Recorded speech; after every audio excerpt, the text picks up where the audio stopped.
चल रहा है। मायावती जी ने एक जन कल्याणकारी योजना उत्तर प्रदेश में जो लागू किया है उसका मैं उदाहरण देता हूं और जनता से अपील करता हूं कि यदि उत्तर प्रदेश जैसा विकास चाहते हो, मायावती जी की राज चाहते हो, तो बहन जी को एक बार देश का प्रधानमंत्री बना दो और भारत का उत्थान संविधान से हो जाएगा। क्या सर, बेरोजगारी जिस तरह से चरम सीमा पे। सर्वप्रथम ये नालंदा की धरती मेरा जन्मभूमि है, इसीलिए मैं सत नमन करना चाहता हूँ कि हमको सौभाग्य है कि बुद्ध की धरती पर मुझे जन्म हुआ है नालंदा में। सबसे बड़ी शुभ संकेत है कि बहन माया जी की पार्टी से आपकी टिकट का मैंने दिया गया है, और किस तरह से आपकी मुकाबला होगी? बड़ी दो गठबंधन है, इंडिया और इंडिया, उस बीच में आप अपने आप को कहाँ स्थापित करते? आज से करीब 6 महीना पहले हमारी पार्टी का एक अंतर्राष्ट्रीय हॉल जो है राजगीर में, उसमें कैडर क्लास 3 दिवसीय चला था। उसमें करीब 5 से 6 हज़ार आदमी हम लोग का कैडराइज हुए थे। उस दिन हमसे मीडिया वाले पूछे कि क्या आप चाहते हैं, तो उस दिन इंटरव्यू हुआ, उसमें उसी दिन मैंने ऐलान कर दिया था कि नालंदा की धरती बुद्ध की धरती है और बुद्ध पर कोई शैतानी नहीं कर सकता है। ये कौशलेंद्र जी 15 सालों से ये शैतानी कर रहे हैं। ये नालंदा के बारे में पार्लियामेंट में आज तक एक शब्द नहीं बोले। और रामलखन सिंह यादव बाढ़ लोकसभा से जब नवासी मिल रहे थे, नीतीश कुमार उनको हराने का काम किया। मैं यादव समाज को सम्मानित रूप से कहना चाहता हूं, ललकारना चाहता हूं कि रामलखन सिंह यादव को यही नीतीश कुमार हराया था।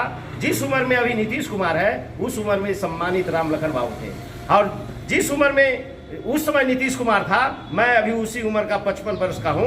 मैं उसका बदला लेकर नालंदा के यादवों और बैगवडे बहुजन समाज को ललकारते हुए मैं ये बता देना चाहता हूं कि 1989 का बदला लेना है तो इस बार यहां से कौशलेंद्र कुमार को उखाड़ कर फेंक दीजिए और बहुजन समाज पार्टी मायावती जी के हाथ को मजबूत कीजिए। इसीलिए कि पूरे देश के बहुजन आज इंतजार कर रहा है, तीसरी ताकत बनकर के मायावती जी पूरे देश में उभर रही है कि लाल किला पर झंडा, जिस दिन लाल किला पर झंडा बहन मायावती जी हाथी छाप का डाल देते हैं, उसी दिन भारत में संविधान से देश चलने लगेगा।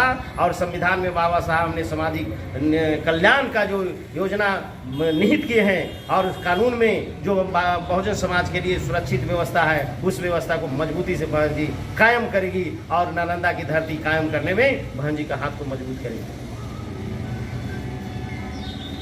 पहले सबसे पहले हम बोलना यही चाहते हैं कि हमारा पार्टी ने ही एक मिशन के तहत पूरे 5 साल सेक्टर से लेकर बूथ तक काम होता है, सदस्य बनाया जाता है। इसी बैंडर पर हम लोग का बहन जी का जो आदेश पूरे हिंदुस्तान में अकेली एक नेशनल पार्टी है जो कि अकेले दम पे चुनाव लड़ रहे हैं, नहीं तो कोई ऐसा पार्टी का ऐसा क्षमता नहीं है अकेले दम पे चुनाव लड़ने के लिए। तो पार्टी कैडराइज है, कैडराइज के तहत काम करती है। इसलिए प्रमोद बहुजन समाज पार्टी को नालंदा जिला में प्रत्याशी बनाकर एक यादव समाज में संदेश देना चाहते हैं कि बहुजन समाज पार्टी यादव समाज को इतना भी वैल्यू देते हैं कि कई लोकसभा में यादव समाज को टिकट देते हैं और चुनाव लड़ाते हैं बहन जी, कि हम लोग बहुजन समाज के लोग हैं, एक जगह आकर पीएम वर्ग के कुर्सी पर बैठाएंगे। और यादव समाज को और हम लोग भी लगे हुए हैं कि इस बार बहन जी को पीएम बनने से कोई नहीं रोक रहा है।